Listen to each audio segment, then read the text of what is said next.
नमामि श्रीबालकृष्णं यशोदोत्सङ्गलालितं पूतनासुपयः पानरक्षिताशेषबालकम् श्यामलालप्रभुं वन्दे स्वामिनी संयुतं सदा व्यक्तानुभावं स्वाचार्य निधिं नित्यं कृपाधिकम् चिन्तासन्तानहन्तारो यत्पादाम्बुजरेण वः स्वीयानान्तान् निजाचार्यान् प्रणमामि मुहुर्मुहुः यदनुग्रहतो जन्तुः सर्वदुःखातिगो भवेत् तमहं सर्वदा वन्दे श्रीमद्वल्लभनन्दनम् यदुनाथमहं वन्दे बालकृष्णपदाश्रयम् रुक्मिणीहृदयानन्ददायकं भक्तवत्सलम्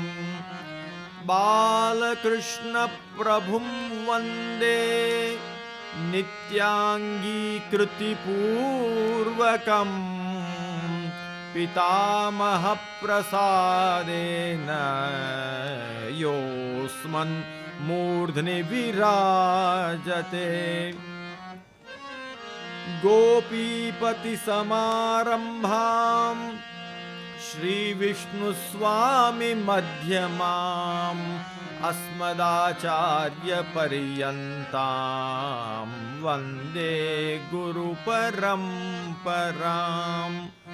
साक्षात् कृष्णसमारम्भां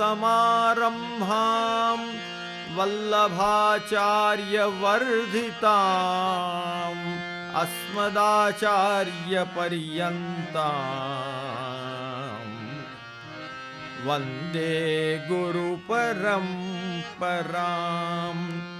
वन्दे सत्पितरौ दिव्य प्रभागोविन्दसंज्ञकौ यद्गृहे जन्म तस्सेवा कथानन्दैः कृतार्थता श्रीमद्वल्लभपादपद्मकृपया श्रीसूरदासोदितम् पद्यं यत्र सुबोधिनी सुविवृतेर्दिव्याशयो राजते ख्यातं नन्दमहोत्सवे व्रजभयो तद्वर्णनायाश्रये स्वाचार्यानहमाशु वल्लभजनः स्वान्तः सुखायास्त्विदम्।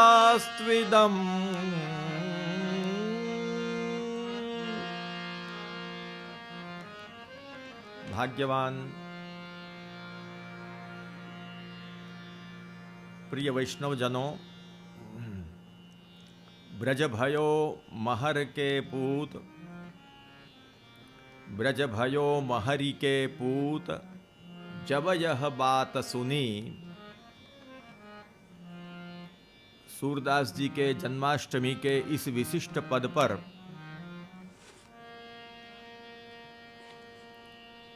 श्री महाप्रभु जी गोसाई जी बड़ों की कृपा से यथामति यहाँ पर इस व्याख्यान माला में वर्णन किया जा रहा है। उसमें व्रज पूरव पूरे पुण्य रूपी कुल सुथिर थुनी इस तुक पर विगत व्याख्यानों से विवेचन चल रहा है। विगत प्रसंग में व्रजपूर्व इस तुक में व्रज शब्द से, जैसा कि हमने पहले बताया है, नामैक देशेन नामग्रहणम, इस न्याय से व्रज शब्द से सर्वप्रथम व्रजराज माने श्री नंदराय जी को लेकर अर्थ का विचार किया गया। उसके बाद व्रज माने व्रजराज्ञी माने श्री यशोदा जी को लेकर भी विचार किया गया।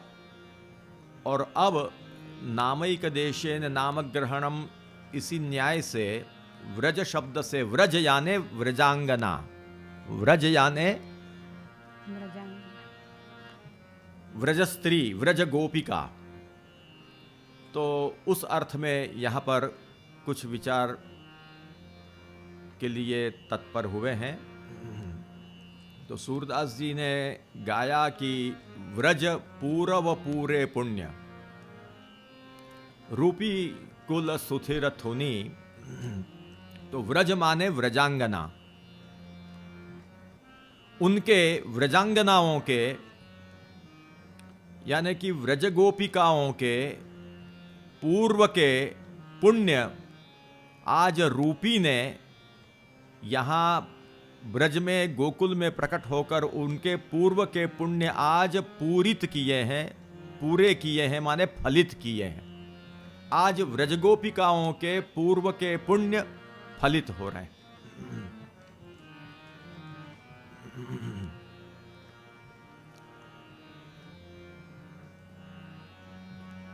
तो व्रज गोपिकाओं के पूर्व के पुण्य कौन से, यह प्रश्न होता है। तो यहां पर हमको बृहद वामन पुराण आदि संदर्भ का स्मरण करना चाहिए कि ये जो गोपिकाएं हैं वे कोई सामान्य स्त्रियां नहीं हैं, परंतु न स्त्रियो व्रज सुंदर्यः पुत्र ताश्रुतयः किल, ये जो ब्रह्मा जी का बृहद वामन पुराण में वचन है भृगु के प्रति, उसके अनुसार ये जो व्रज गोपिकाएं हैं वो कोई सामान्य नहीं है, वेद की ऋचाएं हैं। वेद की ऋचाओं ने ही गोपिकाओं के रूप में व्रज में अवतार लिया है। उसी प्रकार दंडकारण्य में जो ऋषि कुमार तप कर रहे थे, उस समय रामावतार काल में जब स्वयं मर्यादा पुरुषोत्तम भगवान श्री राम दंडकारण्य में पधारे और जब श्री राम के रूप में दर्शन किए, उस समय भगवद इच्छा से श्री राम के स्वरूप में मर्यादा पुरुषोत्तम में ही पुष्टि पुरुषोत्तम का आवेश हुआ और स्वाविष्ट मूल रूप से भगवान ने कोटि कंदर्पाधिक लावण्यमय अपने स्वरूप का दर्शन कराया उन ऋषि कुमारों को, और कोटि कंदर्पाधिक लावण्यमय अपने पुष्टि पुरुषोत्तम स्वरूप का, स्वाविष्ट पुष्टि पुरुषोत्तम स्वरूप का माने श्री मर्यादा पुरुषोत्तम में आविष्ट पुष्टि पुरुषोत्तम का दर्शन जब उन ऋषि कुमारों ने किया, तब उनको भी रिरमसा भाव जगा और तब उनको भी भगवान ने वर दिया था। तदनुसार वे ऋषि कुमार जो थे वो भी यहाँ गौड़ देश से व्रज में आए यथा समय, परंतु सूरदास जी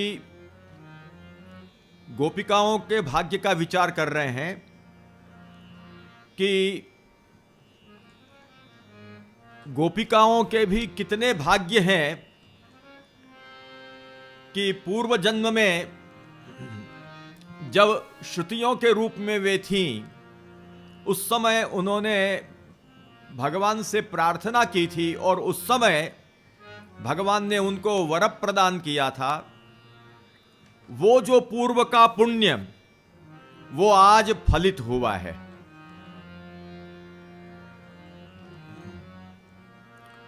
विद्वन मंडन में प्रभुचरण श्री गुसाई जी बृहद्वामन पुराण के उस संदर्भ को उट्टंकित करते हैं। वहां पर यह विषय आता है कि वेद की ऋचाओं ने प्रार्थना की कि हे प्रभो, नारायणादि रूपाणि ज्ञातान्यस्माभिरच्युत सगुणम ब्रह्म सर्वेदम वस्तु बुद्धिर्न तेषु नः ब्रह्मेति पठ्यते स्माभिर्यद्रूपम निर्गुणम परम वाङ्मनो गोचरातीतम ततो न ज्ञायते तु तत्। ये सब आपके नारायणादि रूप तो हमने बहुत अनुभव किया, परंतु आनंद मात्रमिति यद वदन्तीह पुरा विदः तद्रूपम दर्शयास्माकं यदि देयो वरोहिनः। आपका जो आनंद मात्र जो स्वरूप है, जो पुराविद लोग जिस आनंदमय आपके स्वरूप का, आनंद मात्र स्वरूप का जो वर्णन करते हैं, यदि आप हमको वर देना चाहते हैं तो वो रूप आप अपना हमको दिखाइए। यह सुनकर श्रुत्वैतद् दर्शयामासस्त्वं लोकम प्रकृतेः परम। उस समय भगवान ने प्रसन्न होकर उनको प्रकृति से भी पर अपने लोक का दर्शन कराया, अपने निज धाम का, गोलोक धाम का दर्शन कराया, जो केवलानुभवानंद स्वरूप है, अक्षर के मध्य में है। ऐसे स्वरूप, ऐसे लोक का दर्शन कराया। विस्तार नहीं करना है, परंतु उस समय भगवान ने श्री गिरिराज जी, श्री यमुना जी और सुंदर ऐसे वातावरण में नाना रास रसोन्मत्तम यत्र गोपी कदम्बकम तत्कदम्बक मध्यस्थ किशोराकृतिरच्युतः दर्शयित्वेति च प्राह ब्रूत किं करवाणि वः दृष्टो मदीयो लोकोयम यतो नास्ति परम वरम। भगवान ने गोपीजनों के समूह में, रास रसोन्मत्त गोपीजनों के बीच में आपने दर्शन दिए, किशोराकृति स्वरूप से आपने दर्शन दिए और दर्शन देकर कहा कि तुम्हारी जो भावना थी वो मैंने तुमको दर्शन कराया, बोलो अब मैं क्या और तुम्हारे लिए करूं। मेरे लोक के दर्शन कर लिए तुमने अच्छी तरह से। तब गोपीजनों ने, तब श्रुतियों ने कहा, कंदर्प कोटि लावण्ये त्वयि दृष्टे मनांसि नः कामिनी भावमासाद्य स्मर क्षुब्धान्य संशयम् यथा त्वल्लोकवासिन्यः कामतत्वेन गोपिकाः भजन्ति रमणं मत्वा चिकीर्षा जनिनस्तथा। तब श्रुतियों ने प्रार्थना की कि हे प्रभु, आपका जो कोटि कंदर्पाधिक लावण्य आज हमने जो दर्शन किए हैं ऐसे स्वरूप के, उससे हमारे हृदय में कामिनी भाव उत्पन्न हो रहा है। और जिस प्रकार आपके इस लोक में आप गोपी कदम्ब के मध्य में आप जिस प्रकार क्रीड़ा कर रहे हैं, उनको सुख दे रहे हैं, उसी प्रकार हमको भी आप हमारे लिए भी फलित बने। इस प्रकार से जब प्रार्थना की, तब भगवान ने कहा, श्री भगवान उवाच दुर्लभो दुर्घटश्चैषः युष्माकं सुमनोरथः मयानुमोदितः सम्यक् सत्यो भवितुमर्हति आगामिनि विरञ्चन्तु जाते सृष्ट्यर्थ मुद्यते कल्पम सारस्वतं प्राप्य व्रजे गोप्यो भविष्यथ पृथिव्यां भारते क्षेत्रे माथुरे मम मंडले वृंदावने भविष्यामि प्रेयान वो रासमंडले। इस प्रकार से भगवान ने उनको वर दिया कि तुम्हारा ये मनोरथ तो जो है वो बड़ा सुंदर है, लेकिन बड़ा दुर्लभ है, दुर्घट है। ये तुम्हारा सुमनोरथ है, लेकिन बहुत दुर्लभ है ये, किंतु मैं आज उसका अनुमोदन कर रहा हूं और यह सत्य होगा। इस सृष्टि के क्रम के समाप्त होने के बाद जब नए सिरे से जब विरंची माने ब्रह्मा जी सृष्टि के लिए उद्यत होंगे और जब सृष्टि का प्रारंभ होगा, तब कल्पम सारस्वतम प्राप्य व्रजे गोप्यो भविष्यथ। तब सारस्वत कल्प जब आएगा, तब व्रज में तुम सब श्रुतियां गोपी के रूप में जन्म लोगी। गोपी के रूप में कहां पर? तो कि पृथ्वी में, उसमें भी भारत क्षेत्र में माथुर मंडल में जन्म लोगे और वृंदावने भविष्यामि प्रेयान वो रास मंडले, मैं वृंदावन में तुम्हारा प्रिय बनकर रासमंडल में तुम्हारे लिए फलित होऊंगा। इस प्रकार से भगवान ने उनको वर दिया था।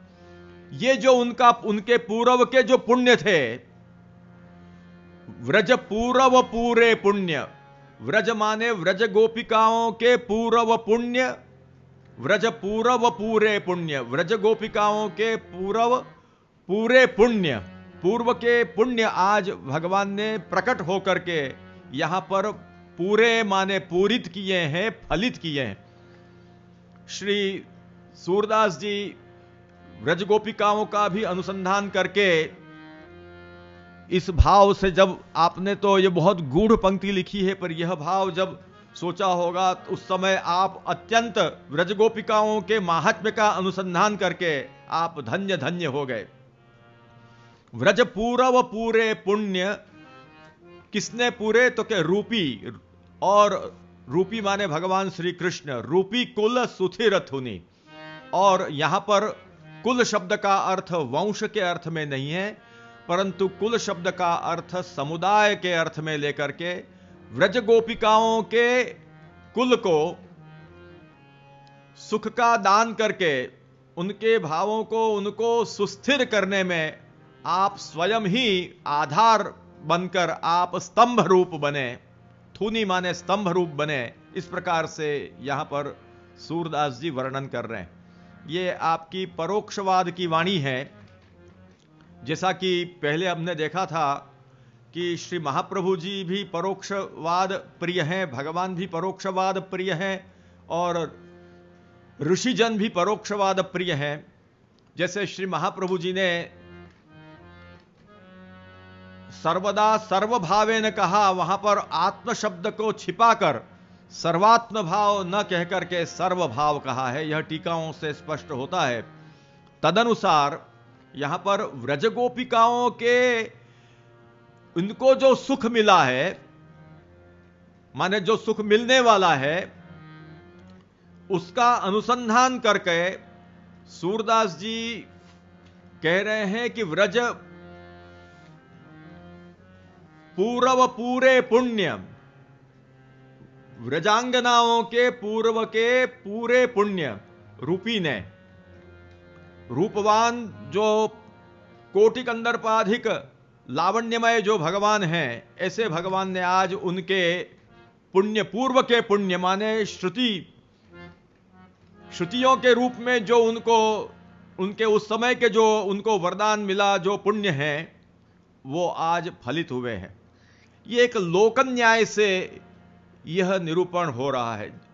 किसी को भी जब बहुत सुख मिलता है, बहुत आनंद मिलता है, तब यह विचार वहां पर उपस्थित होता है कि इनने कौन सा ऐसा पुण्य किया, या यह भी विचार आता है कि इनने कौन सा ऐसा तप किया कि जिसके कारण इनको यह सुख प्राप्त होगा या प्राप्त हो रहा है।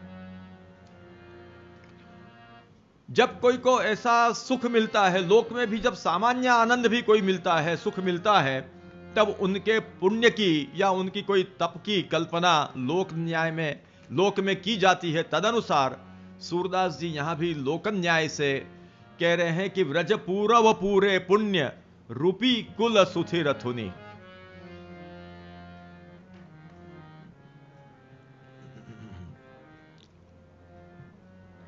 यहां पर ये जो रूपी शब्द है, ये यहां भी, ये जो वामन पुराण, बृहद वामन पुराण के संदर्भ में भी यहां पर संगत हो रहा है। क्योंकि श्रुतियों ने जब भगवान के दर्शन किए, तब श्रुतियां वर्णन कर रही हैं उन्होंने कैसे रूप के दर्शन किए।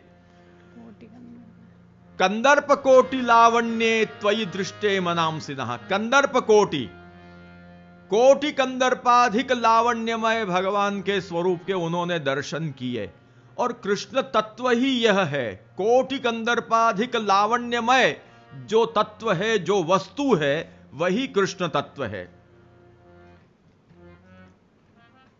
कृष्ण शब्द से एक तो यह ध्यान रखना है कि कृष्ण शब्द से परम वस्तु, श्रेष्ठतम वस्तु का निर्देश किया जाता है। और महाप्रभु जी ने समझाया कि तदेव कदाचित परम सौंदर्यम स्वगतम प्रकटी करिष्यामि इति प्रादुर्भूतम सत। वही वस्तु, वही तत्व अपने में विद्यमान परम सौंदर्य को जब प्रकट करने की इच्छा से, जब साकार मूर्तिमंत रूप जब धारण कर लेता है वह तत्व, और जब प्रकट हो जाता है वह तत्व, तब उसी तत्व को श्री कृष्ण कहते हैं, कृष्ण कहते हैं। यहां पर भी कंदर्प कोटि लावण्यमय भगवान का स्वरूप है। कृष्ण शब्द जहां भी सुने तो समझना है कि कृष्ण तत्व से प्रतिपादित तत्व जो है वो कोटि कंदर्पाधिक लावण्यमय है, अनंत सौंदर्यमय है, सौंदर्य का सार है। श्री गोपीजनों की चर्चा जहां पर भी आती है वहां पर गोपीजनों ने ऐसे लावण्य सार, ऐसे भगवान श्री कृष्ण के लावण्यामृत का पान किया है। सूरदास जी भी विचार कर रहे हैं कि अब ये गोपीजन नंद भवन में पधारेंगी और नंद भवन में पधार कर ऐसे जो कोटि कंदर्पाधिक लावण्यमय जो हैं उनके स्वरूपामृत का पान ये करेंगी। इनका कैसा भाग्य है, कैसा इनका पुण्य है पूर्व का कि आज यह सौभाग्य इनको मिलेगा, मिल रहा है। निकट के भविष्य के लिए भी वर्तमान का प्रयोग होता है, वर्तमान के सामीप्य में। तो उस रूप में देखते हुए आप कह रहे हैं कि व्रज पूरव पूरे पुण्य रूपिकुल सुथिरथुनी। अभी तो गोपीजन नंदालय में पधारने वाले हैं, लेकिन पधारने के पहले ही बहुत अब निकट में वह सुख उनको सूरदास जी देख रहे हैं, इसलिए कह रहे हैं कि व्रज पूरव पूरे, व्रज गोपिकाओं के वह पूर्व के पुण्य आज फलित हो गए, पूरित हो गए हैं। श्री कृष्ण तत्व कोटि कंदर्पाधिक लावण्यमय है। आगे जब भगवान नाना प्रकार की लीला करेंगे, अभी तो श्री यशोदा जी की गोदी में अभी तो आप खेल रहे हैं, परंतु आगे जब कालेन व्रजताल्पेन गोकुले रामकेशवौ जानुभ्याम सहपाणिभ्याम रिंगमाणौ विजर्हतुः इत्यादि से जब प्रभु आगे कुछ ज्यादा वय अंगीकार करेंगे और जब विशेष रूप में भागवत से वर्णित यह्यंगना पद्य में वर्णित प्रकार से जब 2 वर्ष की वय धारण करेंगे और उस समय जो रूप आपने प्रकट किया है और जो रूप का आनंद दिया है, वो सबके अनुसंधान से सूरदास जी कह रहे हैं कि ब्रज पूरव पूरे पुण्य। भागवत के 10वें स्कंद के 8वाध्याय में वर्णन आता है, यर्ह्यंगना दर्शनीय कुमार लीला वंतर्व्रजे तदबलाः प्रगृहीत पुच्छैः वत्सैरितस्तत उभावनुगृह्यमाणौ प्रेक्ष्यन्ते उज्झित गृहा जगृहुर्हसन्त्यः।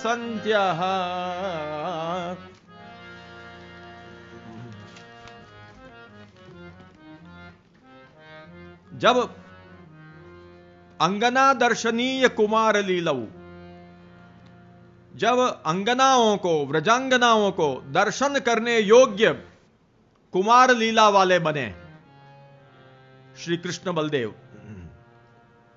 उस समय भगवान नानाविध लीला करने लगे और आप उस समय नानाविध लीला करते हुए आप बछड़ों के पुच्छ पकड़ लें, भगवान वत्स के पुच्छ पकड़ लेते हैं और पुच्छ पकड़कर खड़े रहते हैं। वत्स भी उस समय दौड़ते हैं, ठाकुर जी भी उनके साथ पीछे पीछे पधारते हैं, कभी भगवान वत्स को पीछे खींचते हैं। ये सब लीला के दर्शन जिस समय गोपीजन कर रहे थे उसका वर्णन करते हुए शुकदेव जी ने कहा कि यर्ह्यंगना दर्शनीय कुमार लीलौ अंतर्व्रजे तदबलाः प्रगृहीत पुच्छैः वत्सैः इतस्तत उभौ अनुकृष्यमाणौ प्रेक्षन्त्य उज्झित गृहाः जगृहुर्हसन्त्यः। उस समय भगवान के ऐसे रूप का दर्शन करके और भगवान की ऐसी पराधीन गति को देखकर व्रजांगनाएं उनको देखती ही रह जाती थी। और जिस प्रकार उपनिषदों का तात्पर्य केवल और केवल परब्रह्म में ही है, उसी प्रकार उपनिषदों के समान उन व्रजांगनाओं का तात्पर्य भगवान की उसी लीला में उस समय बन जाता था। अर्थात उन्हीं लीलाओं में व्रजांगनाएं उस समय तन्मय हो जाती थी। हमारे यहां पर श्री हरिराय महाप्रभु आदि आचार्यों ने यह समझाया है कि यह जो यह्यंगना दर्शनीय कुमार लीलौ इत्यादि जो संदर्भ है, उसमें अत्यंत भावात्मक भगवान के स्वरूप की अभिव्यक्ति है। व्रजजनों के भाव से भावित जो भगवान श्री कृष्ण का स्वरूप है, वो उस समय वर्णित किया गया है। श्री हरिराय चरण आज्ञा करते हैं, श्री पुरुषोत्तम स्वरूपाविर्भाव निर्णय में श्लोक 31-32 में, अतो भावात्मनो लीला क्वचिदेव निरूपिता। भागवत में दशम स्कंध में वैसे तो भगवान श्री कृष्ण का ही वर्णन है, प्रभु की नानाविध लीलाओं का वर्णन है, परंतु उनके भाव से भावित जो भगवान, ऐसे भगवान की लीला तो क्वचित ही निरूपित की गई है। यह्यंगनेत्यादि पद्येषु ऐशा भावात्मिका मता। यह्यंगना दर्शनीय कुमार लीलौ इत्यादि जो पद्य हैं, उनमें प्रभु की व्रजभक्तों के भाव से भावित ऐसे भगवान श्री कृष्ण की ऐसी भावात्मिका लीला का वर्णन वहां किया गया है। और वहां समझाते हैं कि ऐसे भावात्मक व्रजभक्तों के भाव से भावित, विशेष रूप से भाव से भावित प्रभु की लीला तो क्वचित ही यह्यंगना दर्शनीय इत्यादि पद्यों में वर्णित की गई है। यहां पर जो प्रसंग चला है वो ये है कि रूपीकुल सुथिर थुनी पर से हम ये देखना चाहते हैं कि भगवान कोटि कंदर्पाधिक लावण्यमय हैं, और ऐसे रूप का पान ये गोपीजन करने वाले हैं। इस पद्य में भी यह्यंगना दर्शनीय कुमार लीलौ, दोनों के लिए ये कहा, इसलिए द्विवचन है, तो कुमार शब्द का प्रयोग किया गया है। कुमार शब्द के प्रयोग पर श्री महाप्रभु जी ने थोड़ा वहां स्पष्टीकरण करना उचित समझा है, और आपने कहा कि कुमारः अत्र द्विवार्षिकः। कुमार जो है वो 2 वर्ष, जब भगवान ने 2 वर्ष की वय धारण की, उस समय भगवान ने यह लीला की है। तो कुमार शब्द सुनकर कोई को यह भ्रम न हो जाए कि कुमार यानी 5 वर्ष की यह लीला है, 5 वार्षिक अवस्था वाले भगवान की यह लीला है, ऐसा किसी को भ्रम न हो, इसके लिए श्री महाप्रभु जी ने कुमारः अत्र द्विवार्षिकः, 2 वर्ष की वय जब धारण की, उस प्रकार से आप वर्णन कर रहे हैं। क्योंकि कंस ने जब वसुदेव जी अपने पुत्र को लेकर के गए, तो उस समय कंस ने कहा कि प्रतियातु कुमारोयम, तुम्हारे इस कुमार को वापिस ले जाओ, न यस्मादस्ति में भयम, मुझे इससे कोई भय नहीं है। इस प्रकार से कुमार को वापिस ले जाओ। वहां पर भी श्री महाप्रभु जी ने कहा है कि अनेन पंचवार्षिको नीतः इति ज्ञायते। कुछ लोग समझते हैं कि जैसे जैसे जन्म हुआ तुरंत वो ले गए और कंस ने मार डाले, ऐसा नहीं है, परंतु कुमार अवस्था पंचवार्षिक होने के बाद वहां पर गए थे, जो कि वापिस लौटा दिए। तो यहां पर श्री महाप्रभु जी कहते हैं कुमार माने द्विवार्षिक प्रभु उस समय हैं। और तब प्रश्न आया, तब कुमार शब्द क्यों कहा? यदि कुमार तो पंचवार्षिक बालक को कुमार कहा जाता है, तो यहां कुमार शब्द क्यों कहा? तो महाप्रभु जी ने इसका यौगिक अर्थ समझाया कि कुत्सितो मारो यस्मात् इति कंदर्प कोटि लावण्याधिक सुंदरः उक्तः। यहां पर कुमार शब्द से कुत्सितो मारो यस्मात्, मार माने कामदेव, तो कुत्सित है मार जिनसे, कामदेव भी जिनके आगे निंदित है, जिनके सौंदर्य के आगे, अरे भगवान के सौंदर्य का रसपान करने वाले कहते हैं कि अरे इसमें क्या सौंदर्य पड़ा है। इस प्रकार से भगवान की सौंदर्य की तुलना में जिसका सौंदर्य कुत्सित हो जाता है, ऐसा भगवान का सौंदर्य है। और इसी कारण भगवान को कुमार कहे जाते हैं। कुत्सितो मारो यस्माद, जिससे कामदेव जो है वो कुत्सित हैं। इससे क्या सिद्ध हुआ? श्री महाप्रभु जी ने समझाया कि कंदर्प कोटि लावण्याधिक सुंदरः उक्तः। कुमार शब्द से कंदर्प कोटि लावण्याधिक सुंदर बताए हैं। जिस प्रकार तासामाविरभूत शौरिः स्मयमान मुखाम्बुजः पीतांबर धर स्रग्वी साक्षान मन्मथ मन्मथ। मन्मथ के भी मन्मथ हैं। यह वर्णन वहां पर जिस प्रकार से आया है, यहां पर भी जो बृहद्वामन पुराण के संदर्भ में भी गोपीजनों व श्रुतियों को कोटि कंदर्पाधिक लावण्यमय स्वरूप के दर्शन हुए, क्योंकि कृष्ण तत्व ही ऐसा है। कृष्ण तत्व ही ऐसा है कि जो स्वयं स्वाभाविक रूप से कोटि कंदर्पाधिक लावण्यमय है। और इसीलिए हमने उस समय भी देखा था कि विस्मापनम स्वस्य च सौभगर्धेः परम पदम भूषण भूषणांगम। उद्धव जी ने जो वर्णन किया है वहां पर विस्मापनम स्वस्य च सौभगर्धेः, यह वर्णन वहां पर किया गया है। यहां पर तृतीय स्कंध में श्री महाप्रभु जी ने समझाया है कि स्वस्य असाधारण रूपा साधन भूता सर्वभवन समर्था या करण रूपा माया तस्याः बलम परीक्षार्थम बलिना यथा महत्कार कर्म क्रियते तथा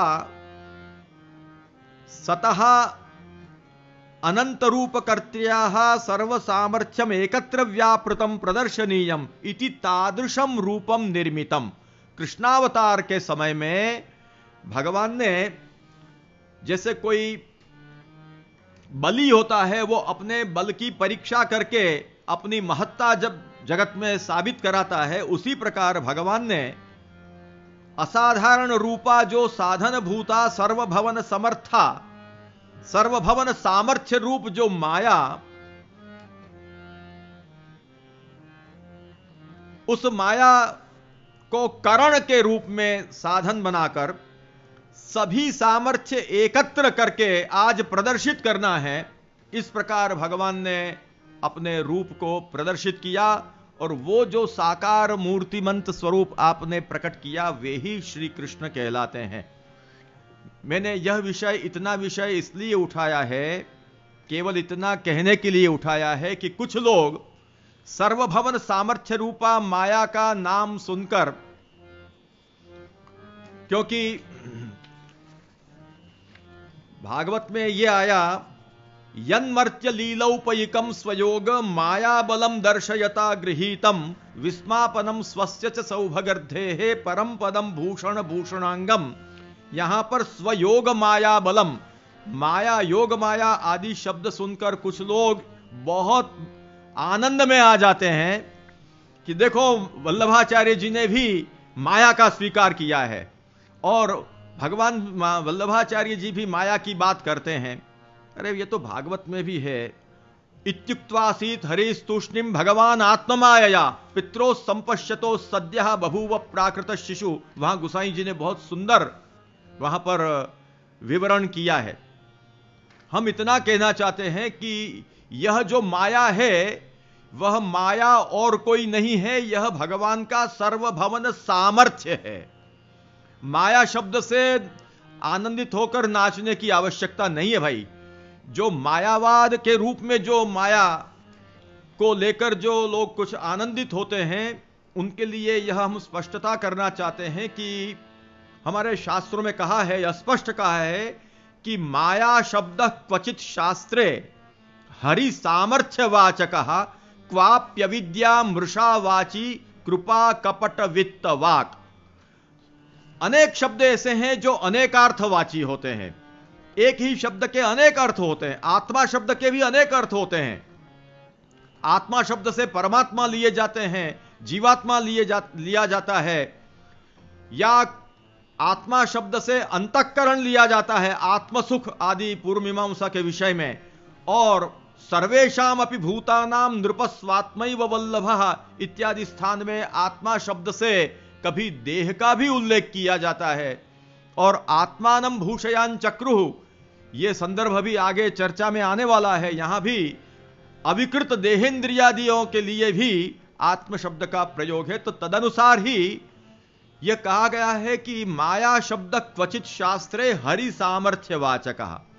माया शब्द के अनेक अर्थ हैं। कभी भगवान के सामर्थ्य को माया कहते हैं। माया माने भगवान का सामर्थ्य, माने सर्वभवन सामर्थ्य।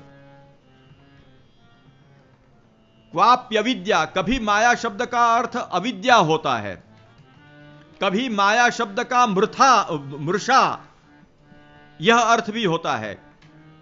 क्वाप्यविद्या मृषावाची, मृषा माने मिथ्या।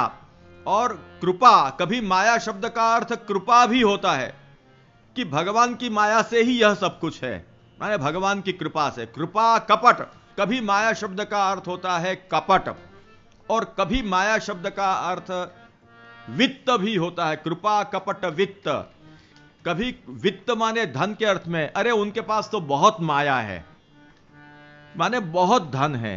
तो इस प्रकार से माया शब्द के अनेक अर्थ हैं। इसलिए श्री ठाकुर जी ने जब यह रूप ग्रहण किया, तब सर्वभवन सामर्थ्य रूपा, जो सामर्थ्य के रूप में जो माया कही जाती है, उसको कारण के रूप में, उपादान के रूप में नहीं। उपादान जहां मायोपादानकता हो वहां मिथ्यात्व आता है, पर कारण के रूप में, साधन के रूप में कभी भगवान सृष्टि को भी माया को करण के रूप में, संचायक सांचे के रूप में उसका उपयोग करते हुए स्वयं आप उसमें आकार ग्रहण करके जगत के रूप में प्रकट होते हैं। तदनुसार जब भगवान ने योग माया सर्वभवन अपने सामर्थ्य को ही करण बनाकर, श्री पुरुषोत्तमाचार्य चरण वहां पर बहुत सुंदर समझाते हैं कि तथा च संचायक स्थानापन्ना शुद्ध सत्वात्मिका माया तस्याम संचेयन्यायेन प्रविष्टः। इस प्रकार से श्री पुरुषोत्तम चरण भी समझाते हैं। तो भगवान श्री कृष्ण, जब हम यह शब्द बोलते हैं, वो शब्द से प्रतिपादित जो तत्व है वह परम सौंदर्यमय है। और ऐसे परम सौंदर्यमय, परम लावण्यमय स्वरूप का दर्शन करके ही उस समय श्रुतियों के मन में भी रिरंसा भाव जगा, और भगवान ने उनको वर दिया था कि सारस्वत कल्प में मैं प्रकट होऊंगा। तदनुसार आज जब गोकुल में भगवान प्रकट हुए हैं, तब ऐसे रूपवान अब इन गोपीजनों को भी सुख देने वाले हैं। उनके कितने पूर्व के पुण्य हैं, यह सोचकर आप सूरदास जी कहते हैं कि व्रज पूर्व पूरे पुण्य। व्रज माने व्रजांगनाओं के, व्रज गोपिकाओं के पूर्व के, माने इस जन्म के भी पहले की जो उनका स्वरूप था, उस समय के उनके पुण्य आज भगवान ने, रूपी ने प्रकट होकर पूरित किए हैं, फलित किए हैं। और कुल को, गोपिकाओं के कुल को, कोटान कोटि जो गोपिकाओं का यूथ है, वो यूथ रूप जो कुल माने समुदाय, उनको जो चित्त में जो कब हमारे मनोरथ पूर्ण होंगे, क्योंकि भगवान ने इतना लंबा समय दिया। प्राप्ते सारस्वते कल्पे व्रजे गोप्यो भविष्यथ, क्या कहा? कल्पम सारस्वतम प्राप्य, कल्पम सारस्वतम प्राप्य व्रजे गोप्यो भविष्यथ आगामिनी विरंचौ। ये भी नहीं माने ये सृष्टि के क्रम के बाद फिर से ब्रह्मा जी जब सृष्टि करेंगे, तब सारस्वत कल्प को प्राप्त करके व्रज में तुम गोपिकाओं के रूप में अवतरित होंगी, और उस समय मैं तुमको, तुम्हारे मनोरथ को पूर्ण करूंगा, ये कहा। तो ये नई सृष्टि भी शुरू होते ही नहीं दिया है। आदि कल्प जो शुरू हुआ नई सृष्टि में ब्रह्मा जी के, ये नहीं कहा कि नई सृष्टि शुरू होते ही आदि कल्प में तुम्हारा तुरंत ही मनोरथ पूर्ण करूंगा। भगवान ने भी बड़ी प्रतीक्षा करवाई है और ये कहा कि कल्पम सारस्वतम प्राप्य। तो मत्स्य पुराण में कल्पानुकीर्तनाध्याय है, जिसका उल्लेख श्री पुरुषोत्तमाचार्य चरणों ने सर्वनिर्णय निबंध में किया हुआ है। वहां पर यह वर्णन आता है कि व्यान एकादश प्रोक्तः तथा सारस्वतो परः, माने कल्पों की गणना करते करते 11वां कल्प व्यान कल्प कहा जाता है, और व्यान कल्प के बाद में आने वाला जो कल्प है वह सारस्वत कल्प है। उस हिसाब से देखने पर कल्पों में 12वां कल्प सारस्वत कल्प सिद्ध होता है। तो इस तरह से 12वां कल्प आया तो गोपिकाओं उन श्रुतियों ने कितनी प्रतीक्षा की, उनका चित्त कितना चंचल रहा होगा कि कब यह समय आवे। इस प्रकार से उनकी जो चित्त की जो अस्थिरता थी, उनके चित्त की चंचलता थी, वह भी आज रूपी ने प्रकट होकर आज वो चंचलता भी निरस्त की, उनको स्थिर किए हैं, उनके हृदय के भावों को आज स्थिर किए हैं। कुल सुथिर थुनी, जो व्रजगोपिकाओं के समुदाय को आज सुस्थिर किया है, माने उनके हृदय के भावों को सुस्थिर करते हुए व्रज गोपिकाओं के कुल को भी आपने सुंदर रूप से अब स्थिर किए हैं। अथवा उनके जो कुल माने समुदाय व्रज गोपिकाओं के भावों का जो समुदाय, नाना प्रकार के भगवत विषयक भाव जो उनमें चंचलता कर रहे थे, पैदा कर रहे थे, उत्सुकता जो उनमें उत्पन्न कर रहे थे, उनको भी आज भगवान ने सुस्थिर किए। और किसी के माध्यम से नहीं, जैसे कि व्रज में से भगवान जब पधारे उसके बाद उनके भावों को स्थिर करने के लिए उद्धव जी को भेजे, अपने ही प्रतिनिधि के रूप में उद्धव जी को भेजकर भगवान ने उनको आश्वासन आदि प्रदान किया। उस रूप में नहीं, रूपी स्वयं ही उनके भाव रूप कुल को सुस्थिर करने के लिए आप थुनी बने, उनके आधार स्तंभ बने, स्वयं प्रकट होकर आज उनके भाव रूपी कुल माने समुदाय को भी सुस्थिर करते हुए आप थुनी बने हुए हैं। इस प्रकार से वर्णन करते हैं। वास्तव में गोपीजनों का जो सौभाग्य है, गोपीजनों को जो सौभाग्य प्राप्त हुआ है, उस सौभाग्य का विचार करके निश्चित यह विचार आता है कि इनने कौन सा ऐसा पुण्य किया होगा, कौन सा ऐसा उन्होंने तप किया होगा कि उनको ऐसे लावण्यमय भगवान का स्वरूपामृत का पान करने का सौभाग्य मिला, जो किसी को नहीं मिलता है, बड़े बड़े तप करने पर नहीं मिलता है। सूरदास जी कहते हैं कि आज व्रजांगनाओं के पूर्व के पुण्य आज पूरे हुए हैं, भगवान ने पूरे किए हैं, आज फलित किए हैं। क्योंकि जब भगवान, ये संदर्भ भी थोड़ा देख लेना है कि गोपिकाओं को कैसा सौभाग्य मिला है, कि जिस सौभाग्य को देखकर सूरदास जी तो कह रहे हैं, परंतु उस समय अवतार काल में भी गोपीजनों के उस सौभाग्य को देखकर सबको होता था कि इनका कौन सा ऐसा पुण्य है, कौन सा ऐसा उन्होंने तप किया है। जिस समय भगवान मथुरा पधारे और मथुरा में कंस के यहां रंगमंच में पधारे हैं, और रंगमंच में जिस समय श्री कृष्ण बलदेव दोनों चाणूर मुष्टिकादि मल्लों से जब आप युद्ध कर रहे हैं, आप उनके साथ युद्ध में उतरे हुए हैं, उस समय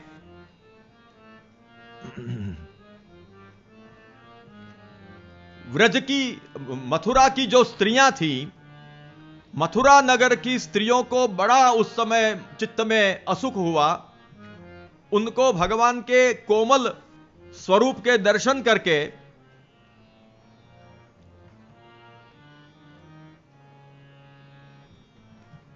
भगवान के दर्शन करके उनको मन में इतना स्नेह जगा कि हमको इनके दर्शन तो हो रहे हैं, भगवान के हम दर्शन कर रहे हैं, लेकिन भगवान के दर्शन हमने अनवसर में, जो सुअवसर नहीं है, ऐसे अनवसर में, यहां पर अप्राशस्त्यम विरोधश्च नयर्था षट प्रकीर्तिता के अनुसार अनवसर माने अप्रशस्त अवसर पर हम भगवान के दर्शन कर रहे हैं। श्री महाप्रभु जी समझाते हैं कि एवं स्नेहवशात अश्रांतेपि भगवते श्रमम मत्वा, यद्यपि भगवान को कोई श्रम नहीं हुआ है इन लोगों को परास्त करने में या इनसे युद्ध करने में, शल तोशल चाणूर मुष्टिक आदि के साथ में, परंतु व्रज की स्त्रियों के हृदय में इतना स्नेह उस समय उमड़ रहा है कि भगवान श्रांत नहीं है, फिर भी भगवान श्रमित हो रहे हैं, ऐसा विचार करके वे लोग कह रही हैं कि अनवसरे भगवान अस्माभिर दृष्टा। ये मैं इसलिए हम ये सब कह रहे हैं कि ये सब स्थल कभी सुनने के लिए कभी ऐसा मौका आएगा ही नहीं, इसलिए प्रसंगवशात थोड़ा विस्तार होते हुए भी अनुरूप होने के कारण इसका वर्णन कर रहे हैं। तो अनवसर में हमने भगवान के दर्शन किए हैं। अनवसरे यहां पर अनवसर का अर्थ है अप्रशस्त अर्थ। तो अनवसर में हमने भगवान को देखे हैं। कैसे हमारे भाग्य है, अपने भाग्यों की निंदा कर रहे हैं कि भगवान के दर्शन तो हम कर रहे हैं लेकिन अप्रशस्त अवसर में कर रहे हैं, कि जिस समय भगवान को श्रम हो रहा है इतना। और यह कहते ही उनके मन में व्रज की गोपिकाओं का स्मरण हुआ। कौन के मन में? मथुरा की स्त्रियों के मन में। और स्त्रियां गोकुलवासिन्याम भाग्यम अभिनंदंती, और उस समय वे मथुरा की स्त्री जन जो हैं, मथुरा की स्त्रियां गोकुलवासिनियों की उनका जो भाग्य है उसकी सराहना कर रही हैं। क्या कह रही हैं?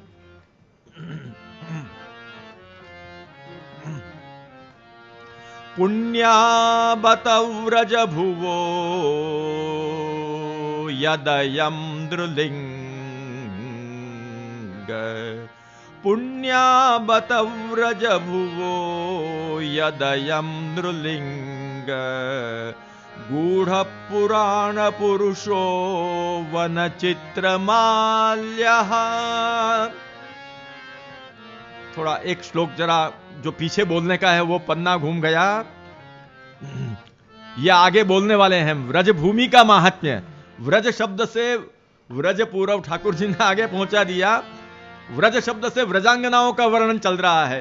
गोप्यस्तपः किमचरन् यदमुष्य रूपम, लावण्य सारमसमोर्ध्व मनन्य सिद्धम, दृग्भिः पिबन्त्यनुसवाभिनवं दुरापम, एकांत धाम यशसश्रिय ऐश्वरस्य, गोप्यस्तपः किमचरन् यदमुष्य रूपम, लावण्य सारमसमोर्ध्वमनन्य सिद्धम, दृग्भिः पिबन्त्यनुसवाभिनवं दुरापम, एकांत धाम यशश्रिय ऐश्वरस्य। मथुरा की स्त्रियां अपने भाग्य की निंदा करते हुए और उसी समय उनको गोकुलवासिनियों की, व्रजवासिनियों की, व्रजांगनाओं की जो अवस्था, उनके भाग्य की सराहना कर रही हैं वे, कि गोप्यस्तपः किमचरन्, गोपीजनों ने, गोपियों ने ऐसा क्या तप किया कि यदमुष्य रूपम लावण्य सारम असमोर्ध्वम अनन्य सिद्धम दृग्भिः पिबन्ति, कि यह जो रूप, जो लावण्य सार है,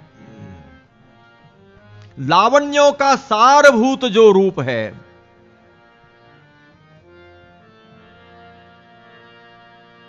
अथवा लावण्य ही जिसका सार है, ऐसा जो रूप, जहां पर केवल और केवल लावण्य ही प्रकाशित होता है,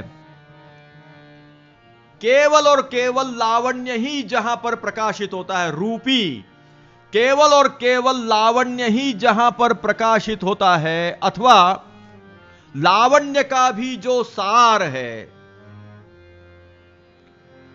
ऐसे भगवान के रूप का दर्शन करते हैं। और दर्शन नहीं, दृग्भिः पिबन्ति, ऐसे लावण्य सार का नेत्रों से पान करती हैं। व्रज के गोपी जन अपने नेत्रों से ऐसे लावण्य सार का पान करते हैं।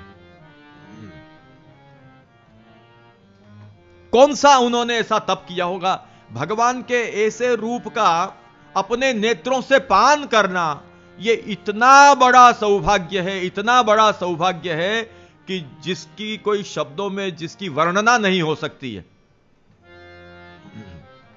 श्री महाप्रभु जी यहां पर समझाते हैं कि भगवतो रूपम यादृशम ध्येयम तादृशम यत पश्यन्ति। अन्य योगियों के लिए जो भगवान का रूप मात्र ध्येय बनकर रह जाता है, ध्यान करने योग्य जो रूप बनकर रह जाता है और वो भी ध्यान में नहीं आता है, यह रूप ध्यान करने योग्य है ऐसा जिस रूप के लिए कहा जाता है कि भी ऐसा रूप ध्यान करने योग्य है, लावण्यसार ऐसे भगवान के रूप का ध्यान करना चाहिए, ध्यान करने योग्य है, ऐसा ध्येय रूप जो कहा जाता है, ध्येय के रूप में जिसका वर्णन किया जाता है, ऐसे भगवान के रूप का वो केवल ध्यान नहीं करती हैं, परंतु तादृशम यतः पश्यन्ति। मथुरा की स्त्रियां कह रही हैं कि अरे वो ध्येय रूप का ध्यान नहीं, उनका अपने नेत्रों से, जैसे गुजराती में कहते हैं नरी आंखें जो, अपने इन नेत्रों से उनका दर्शन और उस रूप का पान करती हैं व्रज की गोपिकाएं।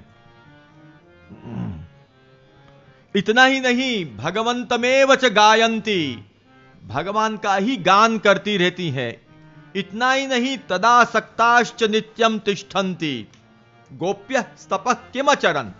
इनकी यह अवस्था है कि अपने नेत्रों से उस रूप का, लावण्यामृत का पान करती हैं, भगवान का गान करती हैं, भगवान में ही एक आसक्त होकर रहती हैं।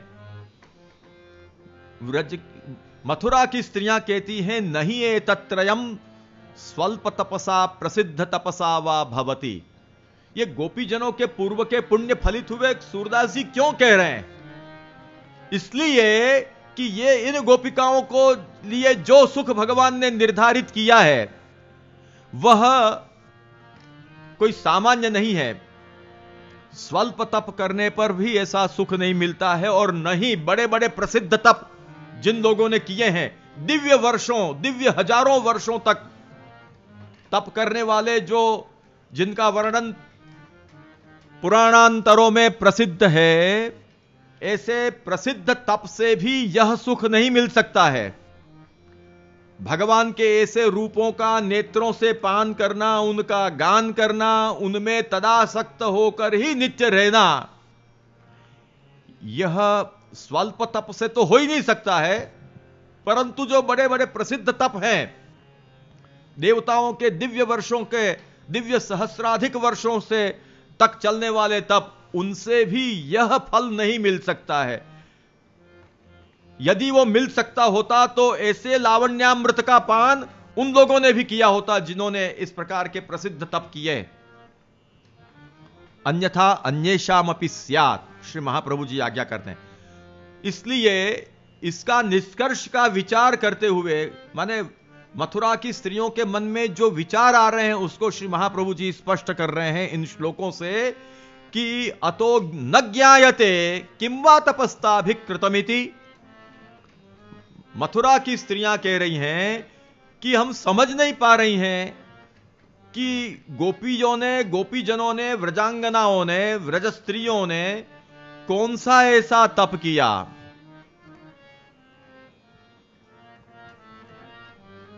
कौन सा ऐसा तप किया होगा कि जो उनको यह मिला। इसीलिए सूरदास जी कह रहे हैं कि ब्रज पूर्व पूरे पुण्य रूपी कुल सुथिर थुनी।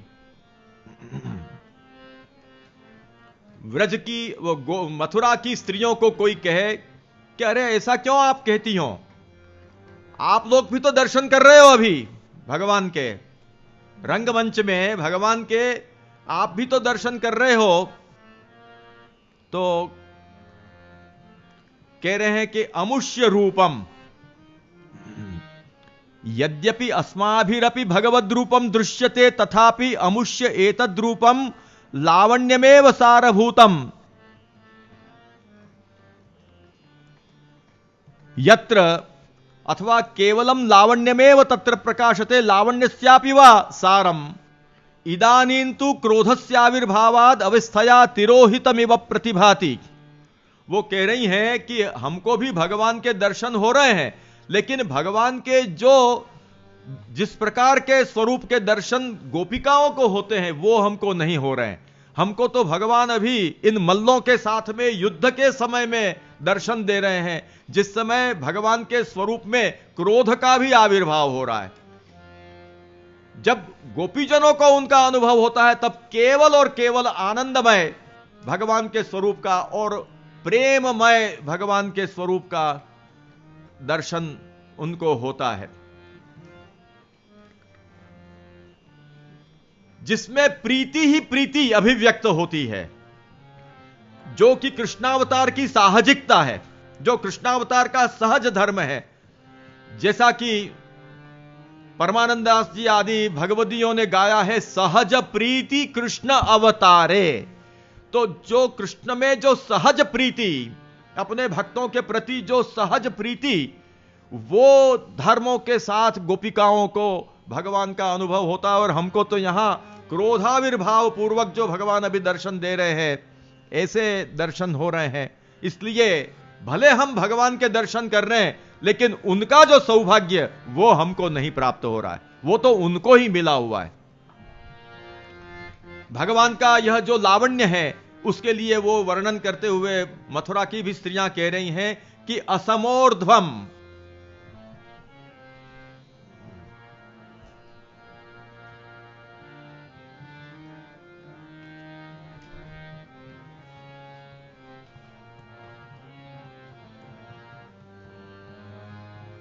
असमोर्ध्वम अनन्य सिद्धम न समम ऊर्ध्वम च यस्मात्। जिस रूप के समान कोई नहीं है रूप, और ऊपर तो है ही नहीं। गोपीजन के सौभाग्य का वर्णन विचार करते हुए मथुरा की स्त्रियां कहती हैं कि तासाम ही दृष्टौ भगवान एक एव प्रतिभाति अत्र तु दुष्टः संबंधी, अत्र तु दुष्ट संबंधी चाणूरादीरपि दृश्यते।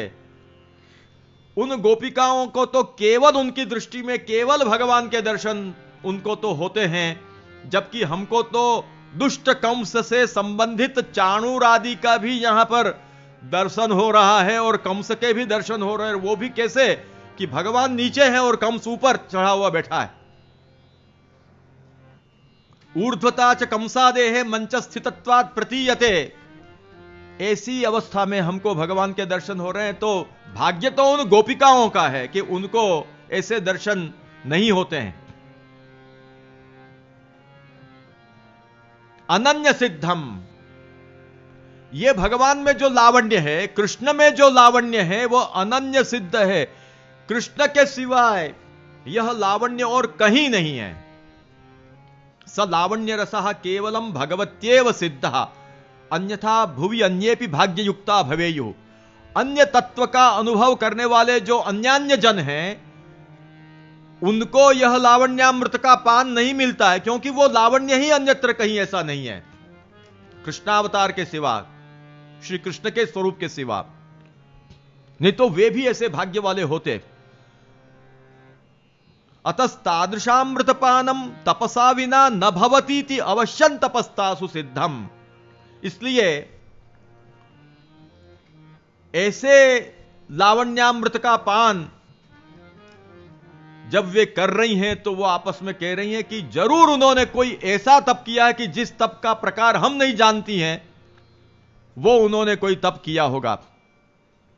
और दृग्भि पिबंती, दृष्टि से पान करते हैं, दूर से भी भगवान के स्वरूप का अमृत का पान करती हैं। वो दूरादपि पातुम शक्यते दृशा तत्रापि नानाविधैः कटाक्षैः अलस वलितादिभिः पानम अनेन सर्वोपि रमण प्रकारस्तासाम सूचिता।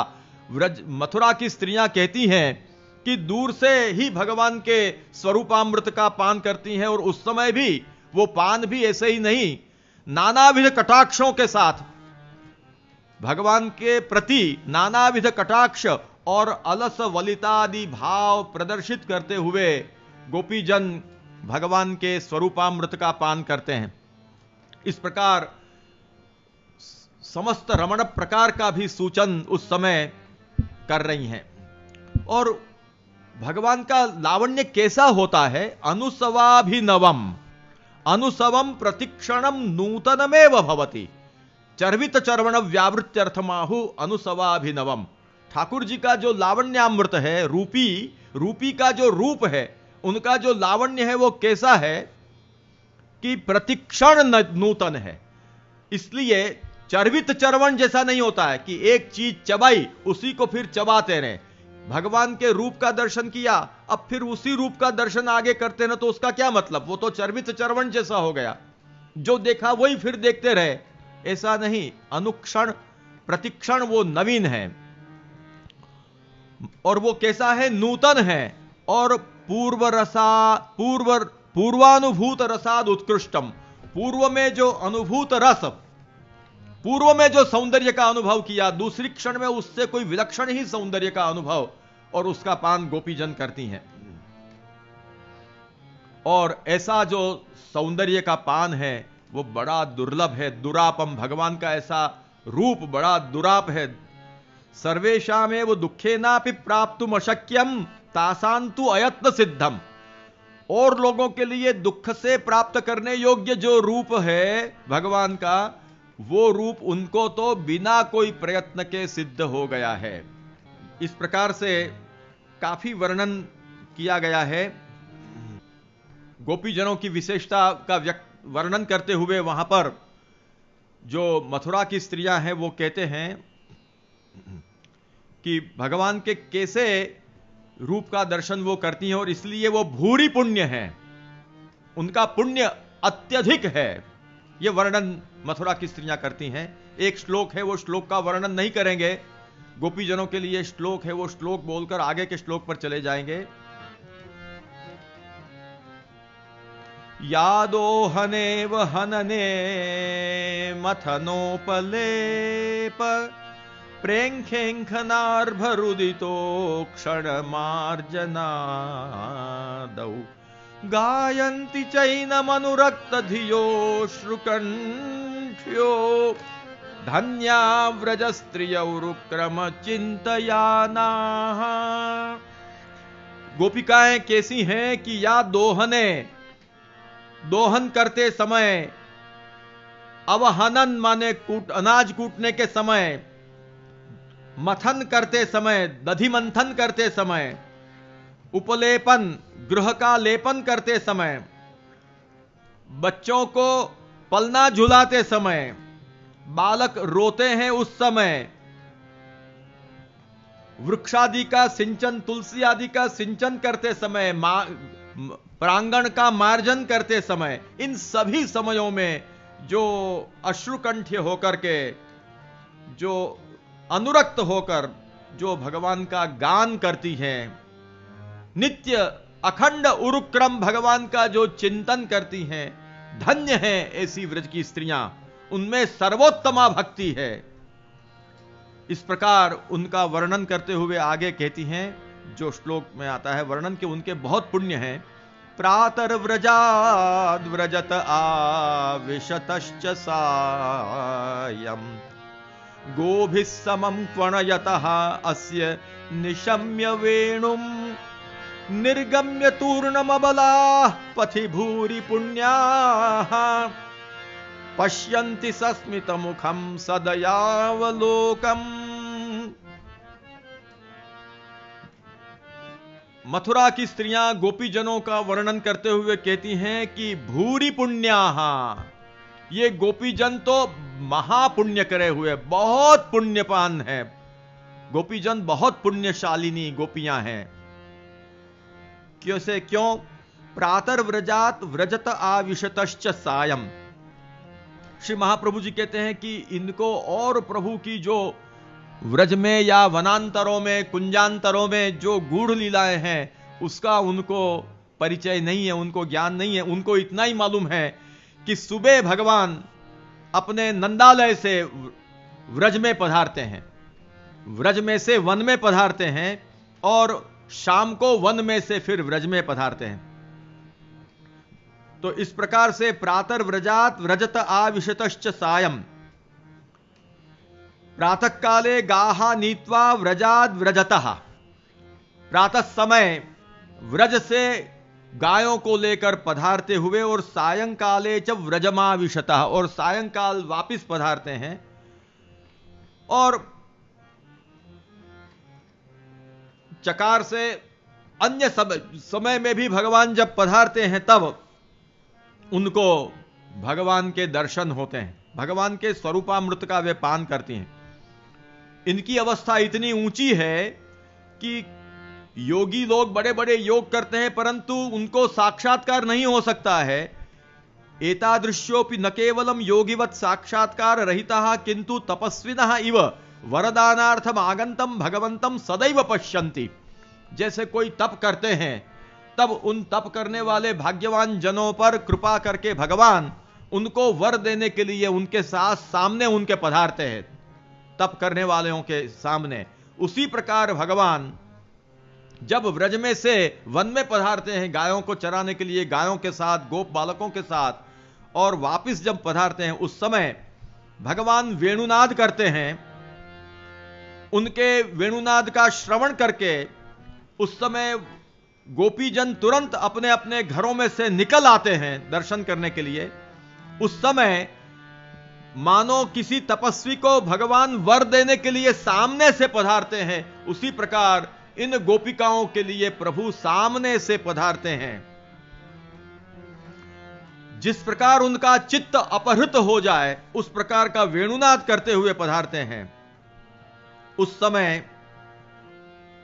जिस प्रकार आए हुए भगवान का दर्शन जिस प्रकार से तपस्वी योगी आदि करते हैं उसी प्रकार इनको दर्शन होते हैं, और वो भी अभी तो पूरे पधारे नहीं है। एतास्तु अर्ध समागतः समागते एव, अभी तो आधे मार्ग में दूर दर्शन दे रहे हैं। उसी समय उनको भगवान का अनुभव हो जाता है, भगवान सामने से उनको वर प्रदान करते हैं, इस प्रकार अपने रूप का अनुभव कराते हैं।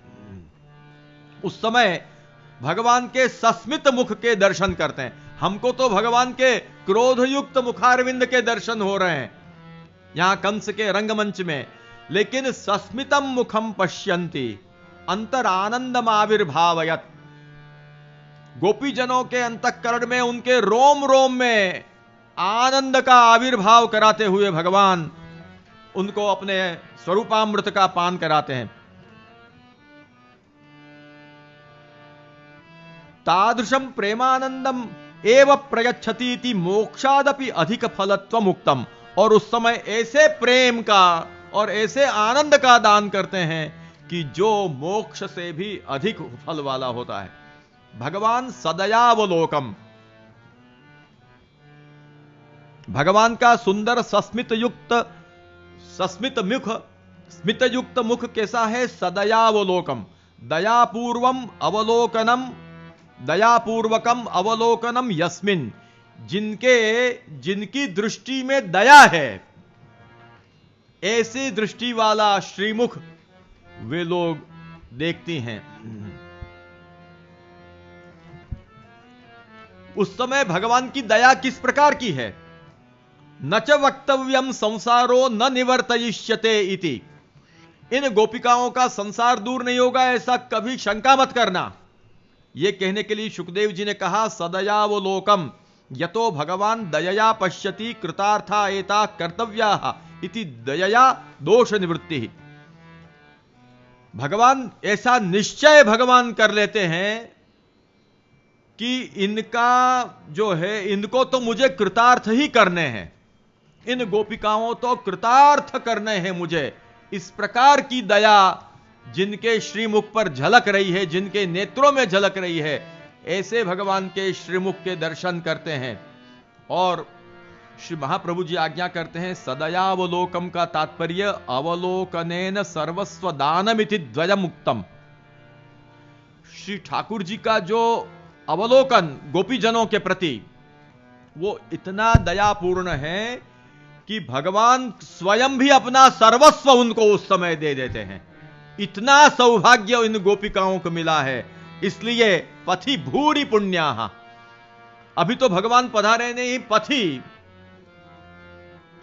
तंगोरजश्छुरित कुंतल बद्ध बर्ह वन्य प्रसून रुचिरेक्षण चारुहासम वेणुं कोणंत बनुगैरनुगीत कीर्तिम गोप्यो दिदृक्षित दृशोभ्यगमन समेताः पीत्वा मुकुंद मुखसारघमक्षि भृंगैस्तापम जहुर विरहजम व्रजयोषितोन्नि तत्सत्कृतम समधिगम्य विवेश गोष्ठम सव्रीडहास नयनम यदपांग मोक्षम। वहां पर यह सब चर्चा बहुत सुंदर की गई है। तो यहां पर श्री ठाकुर जी का जो अवलोकन है, वो अवलोकन अपने तरफ से भी अपना सर्वस्व भगवान उन भक्तों को सौंप देते हैं, उनके अधीन हो जाते हैं। इस प्रकार का सौभाग्य इन गोपीजनों को मिला है। ऐसे गोपीजनों का स्मरण करके व्रज की स्त्रियां कहती हैं कि भूरि पुण्याः, उन्होंने बहुत पुण्य किए हुए हैं, उनके बहुत पुण्य हैं। सूरदास जी आज कह रहे हैं कि व्रज पूरव पूरे पुण्य रूपिकुल सुथिर थुनि। व्रज पूरव पूरे पुण्य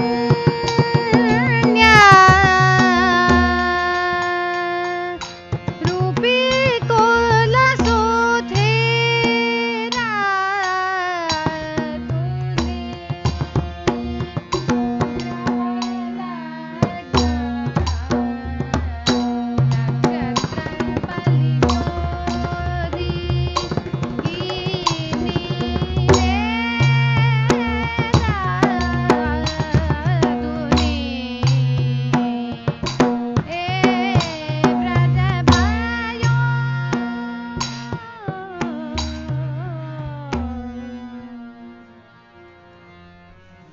गोपिकाओं के भाग्य की कोई तुलना नहीं हो सकती है।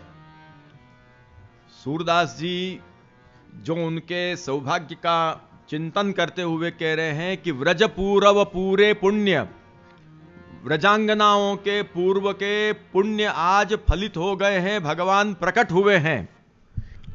रूपी कुल सुथिर थुनि, और स्वयं ही प्रकट होकर आप सुस्थिर करने में उनके स्तंभ बने हैं।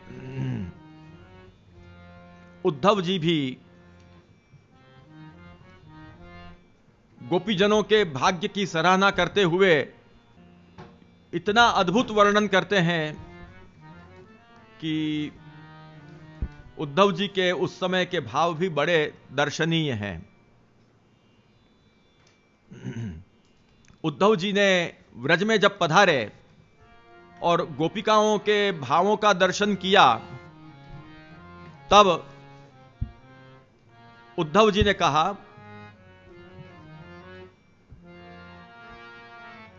नायम श्रियोंग उनितांतरते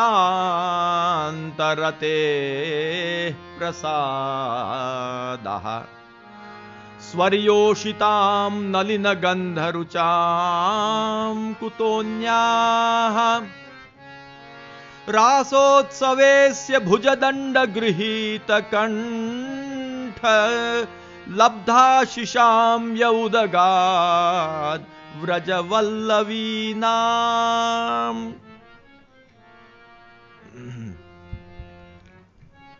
विस्तार थोड़ा हो रहा है, परंतु गोपीजनों का वर्णन करके मैं मेरी वाणी को यथामति यत्किंचित पवित्र किए बिना अपने आप को नहीं रोक पा रहा हूं। नायम श्रियोंग उन्नितांतरते प्रसाद स्वर्योषिताम नलिन गंध रुचाम कुतोन्याः रासोत्सवे अस्य भुजदंड गृहीत कंठ लब्धाशिषाम य उदगाद व्रजवल्लवीनाम। यहां पर कह रहे हैं कि भगवान ने इन गोपिकाओं को रासोत्सव में अपने भुजदंड से उनके कंठ को आपने ग्रहण किए और जो आशीष अपने तरफ से प्रदान किए हैं, और इस रूप में जो उनको भगवान ने जो अपनी कृपा प्रदान की, अपना जो प्रसाद उनको जो दिया है, वैसा प्रसाद तो लक्ष्मी जी को भी प्राप्त नहीं हुआ है। और जब लक्ष्मी जी को भी वह प्रसाद नहीं प्राप्त हुआ है तो स्वर्योषित स्वर्ग की स्त्रियों को, जिनके शरीर में कमल की गंध और कमल की कांति है, ऐसी स्वर्ग की स्त्रियों को भी यह प्रसाद नहीं मिला है, तो औरों को तो यह कहां से प्राप्त हो सकता है। लक्ष्मी को भी यह प्रसाद नहीं मिला है। वह प्रसाद भगवान ने रासोत्सव में अपने भुजदंड से उनके कंठों को ग्रहण करके उनको दिया है, और इस रूप में रासोत्सव में भगवान उनके लिए फलित हुए हैं। इसीलिए पद में आता है रास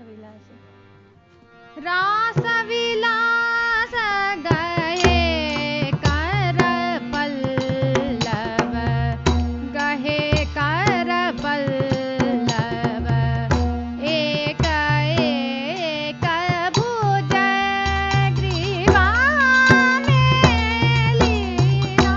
रास विलास गहे कर पल्लव, एक एक भुजा ग्रीवा में ली।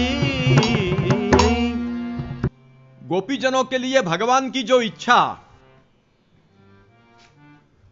जैसे कि उस संदर्भ में हमने देखा, उस संदर्भ में जैसे कि देखा कि इनको कृतार्थ ही करने हैं। भगवान ने क्या सोचा कि एताहा कृतार्थाहा कर्तव्याहा इति दयया दोष निवृत्ति ही, इनको तो कृतार्थ ही करने हैं, यह भगवान ने संकल्प किया हुआ है, यह भगवान की इच्छा है। इनको जो यह फल मिला है वास्तव में तो कोई तप आदि साधन से नहीं मिला, यह तो लोक न्याय से ऐसी कल्पना की जाती है। परंतु इस संदर्भ में श्री महाप्रभु जी स्पष्ट कर रहे हैं कि वस्तु तो भगवद इच्छा व नियामिका, उनके लिए भगवान की इच्छा ही इसमें नियामिका है। परम इयम एतावता कालेन न क्वापि जाता इति तासाम स्तुतिरुच्यते।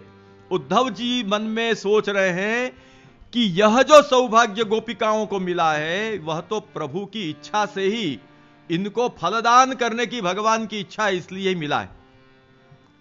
परंतु ऐसी इच्छा भगवान ने आज तक में एतावता कालेन न क्वापि, किसी और के विषय में भगवान ने ऐसी इच्छा नहीं की जो सुख देने की इच्छा इनके लिए भगवान ने की है। इसलिए उद्धव जी उनकी स्तुति कर रहे हैं। इति तासाम स्तुतिरुच्यते अन्यथा यादृशस्तासु प्रसादस्तादृशा अन्यत्रापि भवेत। यदि ऐसा प्रसाद, ऐसी इच्छा भगवान ने और कहीं करी होती तो उनके लिए भी भगवान ने ऐसा प्रसाद दिया होता। तो कहां ऐसा प्रसाद हो सकता था? तत्र संभावित स्थानानि अनूद्य परिहरति। ऐसा प्रसाद और कहां कहां हो सकता था कि जहां भगवान ने यह प्रसाद नहीं दिया? तो कहते हैं कि एकांततो रतिर यस्याम तादृशी लक्ष्मी ही। नितांत रति, नितांत रति जिसमें है, एकांततः रति जिसमें है भगवान की, ऐसी कौन है? लक्ष्मी जी हैं। तस्यामपि निरंतरम रतिम प्रयच्छन्नपि न प्रसादं दत्तवान। भगवान अपनी तरफ से निरंतर प्रेम लक्ष्मी जी के प्रति आप समर्पित कर रहे हैं, परंतु निरंतर प्रेम देते हुए भी यह प्रसाद नहीं दिया है। प्रेम से भी बढ़कर प्रसाद है भगवान का। लक्ष्मी जी को रति भगवान दे रहे हैं।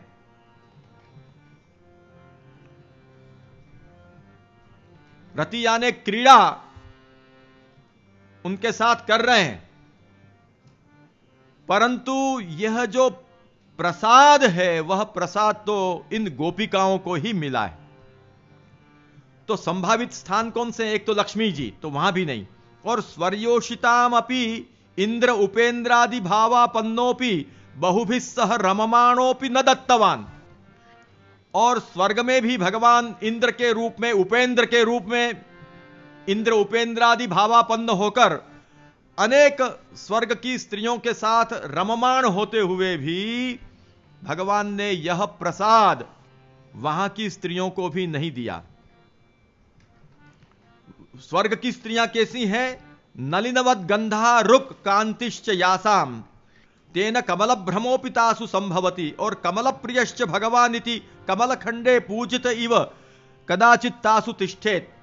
और भगवान कमल प्रिय हैं और उनके बीच में, कमल खंड के बीच में आप पूजित हो रहे हैं, इस प्रकार से आप स्थिति कर सकते थे, लेकिन वो भी भगवान ने नहीं की।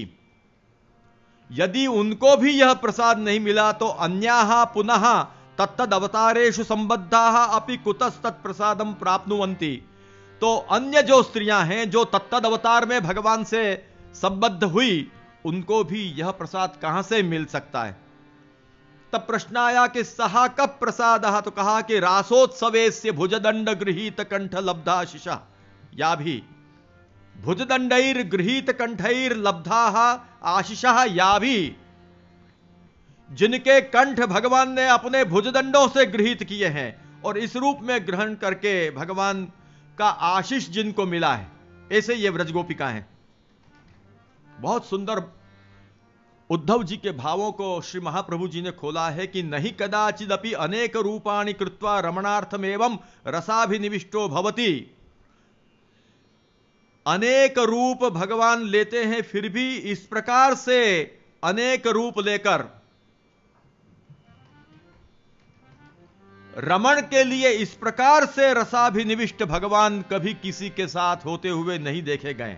और उसमें भी इन गोपिकाओं का स्वरूप देखें तो व्रजवल्लभी भी, ये व्रज की तो गोपिकाएं हैं, गोवालनियां हैं, ये ग्वालिनियां हैं। तास्तु असंवृत्ताः दध्यादि विक्रये सर्वत्र पर्यटन पराः।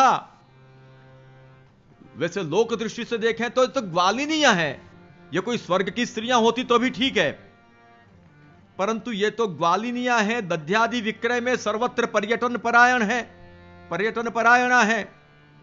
बड़ा सुंदर भाव महाप्रभु जी ने खोला है कि महतामपि प्रार्थनया कदाचित भगवान एकम रूपम गृह्णाति महति कार्ये।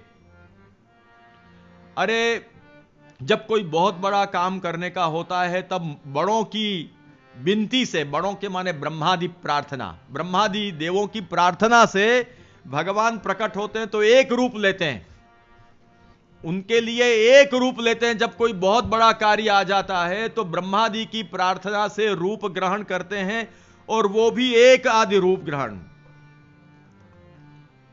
और आनंदश्चतासाम सर्वोत्तमः, जबकि इनके लिए तो भगवान अनेक रूप से प्रकट हुए।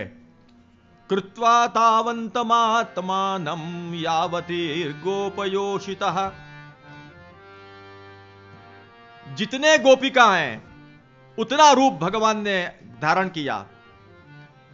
निज मुरलिका नादाह्वानागत व्रज सुंदरी निरुपम नव स्नेहाम बोधेर विचित्र तरोर्मिभिः किमपि परितश्चार्द्रार्द्र प्रभु प्रकटी भवन प्रतियुवति संभेदेनास्मदृशाम विषय सदा। जितने गोपी जन उतने रूप भगवान ने धारण किए। यह मंगलाचरण विद्वंद मंडन का है, और श्री गोसाई जी यह प्रार्थना करते हैं कि प्रत्येक गोपीजनों के साथ प्रतियुवति संभेदेन, उनके साथ क्रीड़ा करने वाले प्रभु हमारे नेत्रों का विषय बनो। तो भगवान ब्रह्मादि की प्रार्थना से बहुत बड़ा कार्य करने के लिए एकाद रूप धारण करते हैं, परंतु इनके लिए तो अनंत रूप आपने, जितने गोपिकाएं उतने रूप धारण किए हैं। और आनंदश्चतासाम सर्वोत्तमः, उनको जो आनंद प्रदान किया वो भी सर्वोत्तम कक्षा का आनंद प्रदान किया। अनेकधा रसमुत्पाद्य अतो ज्ञायते नैतादृश्य काश्चन, इसलिए उद्धव जी कहते हैं कि निश्चित यह ज्ञात होता है कि इन गोपिकाओं की बराबरी में और कोई नहीं है। नापि एतादृश क्वापि प्रसादः भगवत प्रसादः, और ऐसा प्रसाद और कहीं नहीं देखने को मिला है। अतो ज्ञायते अवस्थापि तासाम एतादृशी, इस प्रकार इनकी जो अवस्था है वो अत्यंत श्रेष्ठ है। और व्रजगोपिकाओं को जो प्रसाद प्राप्त हुआ है भगवान का, वो और कहीं नहीं हुआ है। वात्सल्य रस की दृष्टि से नेमं विरंच्यो नभवो न श्रीरप्यंग संश्रया प्रसादम लेभिरे गोपी यत्तत् प्राप विमुक्तिदात। यशोदा जी की अवस्था और जो माधुर्य भावों की अनुभूति में नायम श्रियोंग उनितांतरते प्रसाद स्वर्योषिताम नलिन गंधरुचाम कुतोन्या। उद्धव जी कहते हैं कि गोपीजनों की बराबरी में और कोई नहीं आ सकते हैं। इसीलिए कहा कि गोपी प्रेम की ध्वजा, गोपी प्रेम की ध्वजा, प्रेम की ध्वजा, गोपी प्रेम की ध्वजा, जिन गोपाल बोलो किए अपने वश, पुरधर श्याम भुजा, गोपी प्रेम की ध्वजा।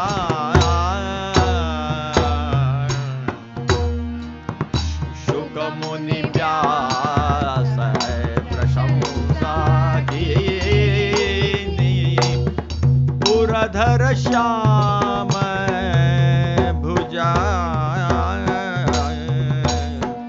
शुक मुनि व्यास प्रशंसा कीनी, ऊर्ध्व संत सराय,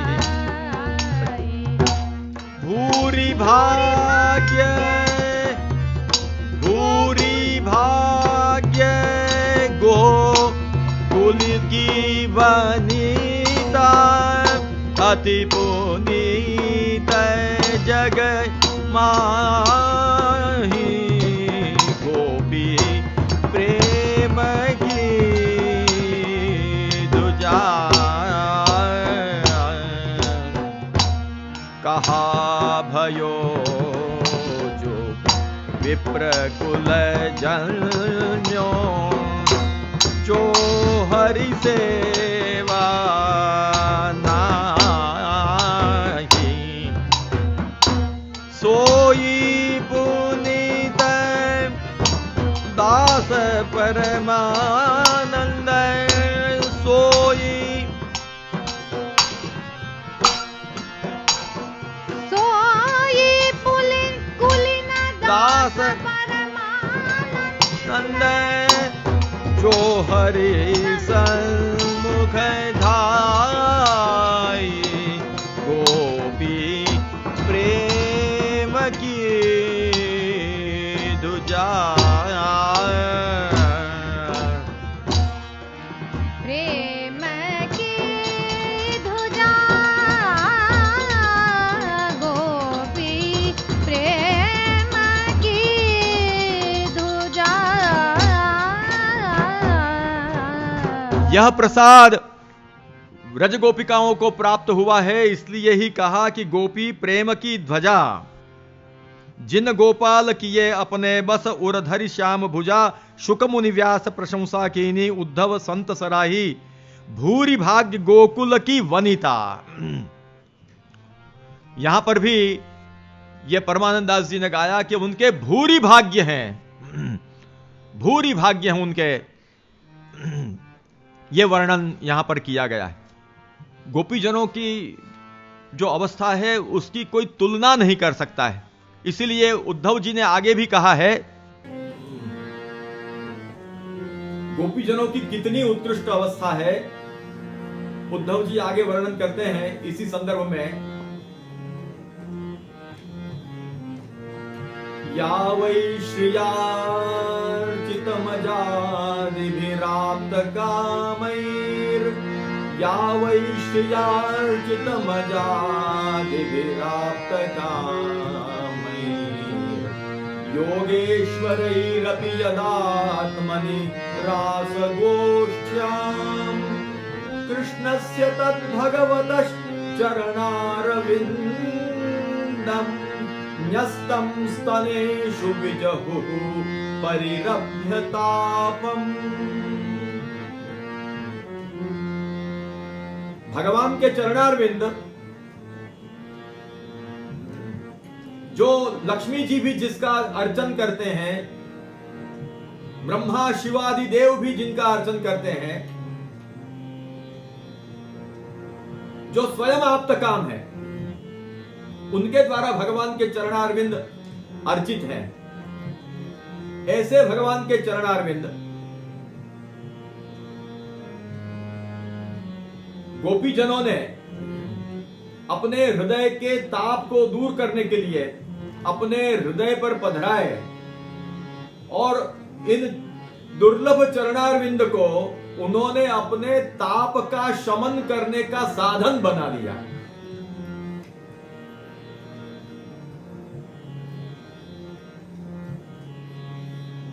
श्री महाप्रभु जी समझाते हैं कि जो सभी के लिए जो चरणारविंद पूज्य है, जो चरणारविंद सभी और लोगों के लिए आराध्य है, वो तो उनका ताप हरण करने का साधन बन गया है। आप समझाते हैं कि यत् सर्वेषां पूज्यम आराध्यम तत्तासाम तापहारकत्वेन नियुक्तम। वो चरणारविंद भगवान ने भी अपने तरफ से उनके हृदय पर तापहारक साधन के रूप में पधराया। आप समझाते हैं कि सर्वत्र फल रूपा लक्ष्मी ही, सर्वत्र लक्ष्मी ही फल रूप मानी जाती है। लेकिन वो लक्ष्मी भी, यानी सभी लोग लक्ष्मी के लिए ही, लक्ष्मी को प्राप्त करने के लिए प्रयास करते हैं, लेकिन वो लक्ष्मी भी स्वयं अपनी इष्ट सिद्धि के लिए जिनके चरणारविंद का अर्चन करती है, ऐसे भगवान के चरणारविंद हैं। वो लक्ष्मी जी भी अपनी इष्ट सिद्धि के लिए केवल अर्चन ही कर सकती हैं, यथेष्ट विनियोग नहीं। तस्यापि इष्ट सिद्ध्यर्थम अर्चितम न तु यथेष्टम विनियोक्तुम शक्यम। भगवान के चरणारविंद को यथेष्ट अपने उपयोग में, साधन के रूप में उसका विनियोग करने का तो उनके लिए भी शक्य नहीं है। और अजादयो ब्रह्मादयः सनकादयश्च आप्तकामाः योगेश्वराः सिद्धादयः ये सर्वं कर्तुं समर्थाः सर्वोपि पुरुषार्थ प्राप्तः वशीकृत सर्व साधनाश्च तेपि ततोपि उत्तम फल सिद्ध्यर्थम तच्चरणमानर्चुः। और अजादि जो है, माने ब्रह्मादि जो है, सनकादि जो है, जो स्वयं आप्त काम है, जो योगेश्वर है माने सिद्ध हैं, जो सब कुछ करने में समर्थ हैं, जिनको सब कुछ पुरुषार्थ प्राप्त है और सभी साधन जिनके वश में हैं, ऐसे अजादि ब्रह्मादि, ब्रह्मा शिवादि भी जो कुछ उनको प्राप्त है उससे भी उत्तम फल प्राप्त करने के लिए वो क्या करते हैं? भगवान के चरणों का नित्य अर्चन करते रहते हैं। तच्चरणमानर्चुः।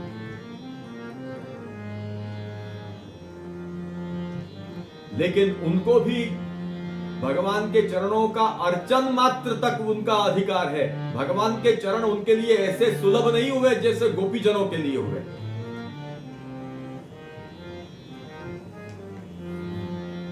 और वे ब्रह्मादि देव जब बहिरवस्था में होते हैं, बाह्य अनुसंधान जब होता है, तब भगवान के चरणों का अर्चन करने के लिए लालायित उत्सुक रहते हैं। और जब अपने अंतर में जब वो लीन होते हैं, यदात्मनि अर्पितम यद आत्मनि अपि अर्चितम ध्यानं कृत्वा अपि पूजितम। और जब अंतर निहित मन जब उनका होता है, तब वो ध्यान करते हैं भगवान के चरणों का उस समय, और ध्यान में उनकी पूजा करते हैं।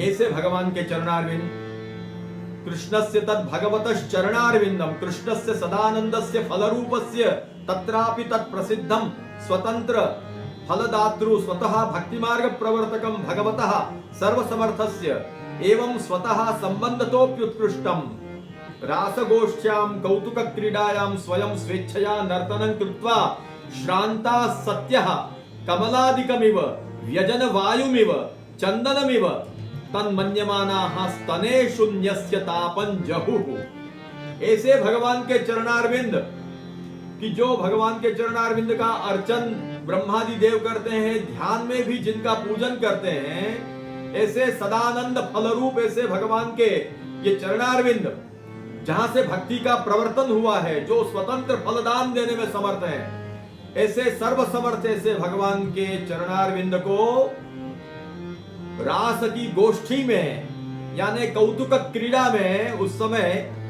जब रास में नृत्य हो रहा था, उस समय स्वेच्छया नर्तनं कृत्वा, जब वे गोपीजन नृत्य करके जब श्रांत हुए, थक गए, परिश्रांत हुए, उस समय वो अपने श्रम को निवृत्त करने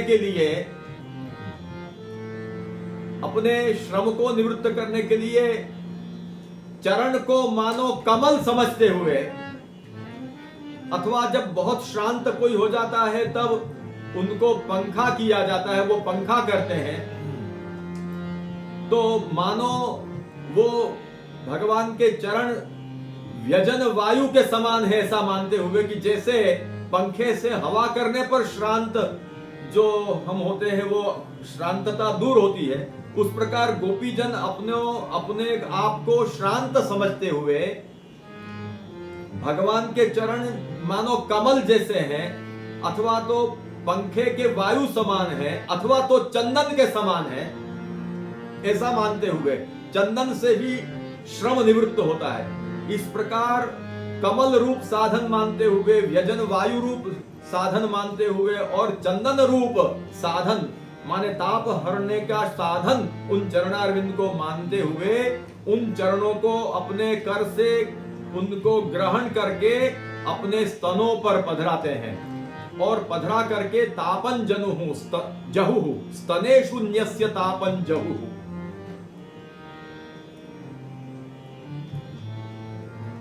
यत् सर्वेषां पूज्यमाराध्यं तत्तासां तापहारकत्वेन नियुक्तम।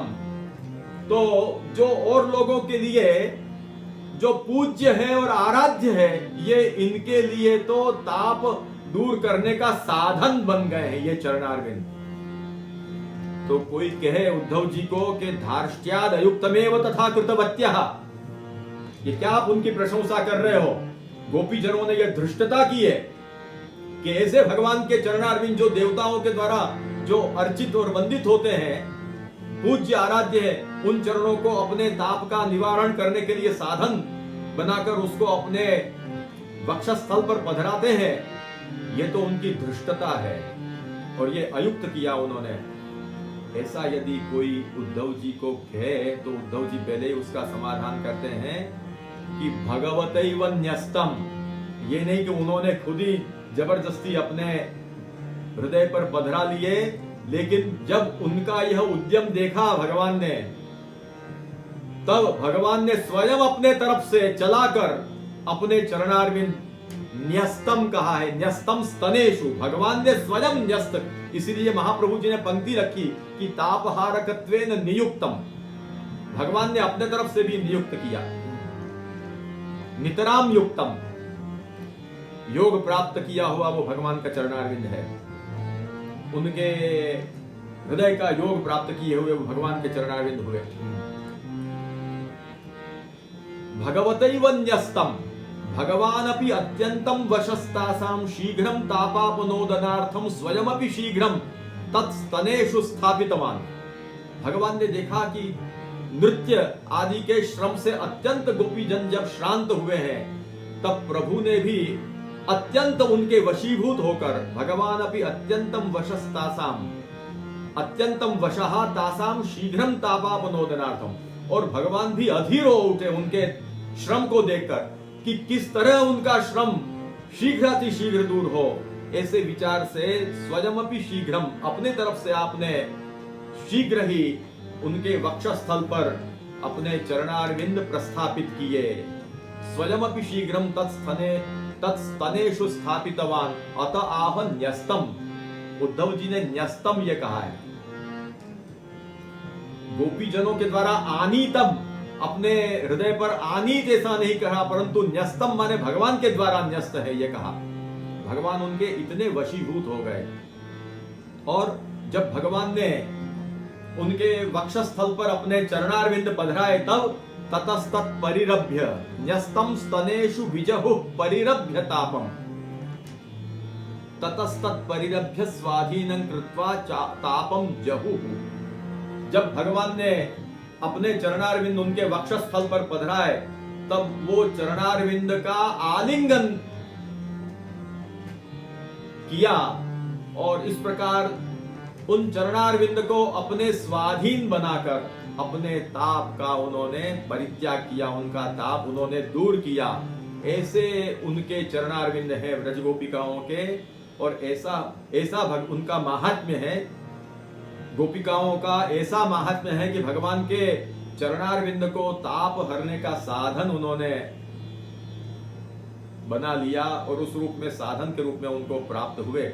इसीलिए वंदे नंद व्रज स्त्रीणाम पादरेणु अभीक्षशः इत्यादि आगे उनके चरण रेणु को नमन करते हैं सुखदेव जी और उद्धव जी, जिसका वर्णन सुखदेव जी ने वहां पर किया है।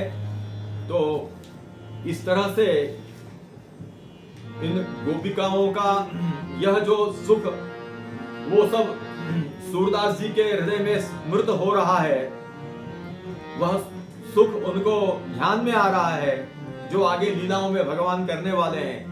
इसलिए आप कह रहे हैं कि व्रज पूर्व पूरे पुण्य भूरि पुण्याः, और भूरि भाग्य गोकुल की वनिता इत्यादि जो वर्णन है तदनुसार कि कौन से उन ऐसे पुण्य किए होंगे। आज तो निश्चित ही प्रभु ने व्रज पूर्व पूरे पुण्य माने व्रज के व्रजंगनाओं के पूर्व के पुण्य आज फलित किए हैं कि प्रकट होकर पधारे हैं, और इस प्रकार से आज रूपी ने कुल को सुस्थिर किया है और आप आधार स्तंभ बने हैं। इस प्रकार से यहाँ पर व्रज गोपिकाओं के पक्ष में यथासंभव विचार किया है। तो यह इस तुक का गान करते हुए यह विषय यहाँ पर पूर्ण करेंगे।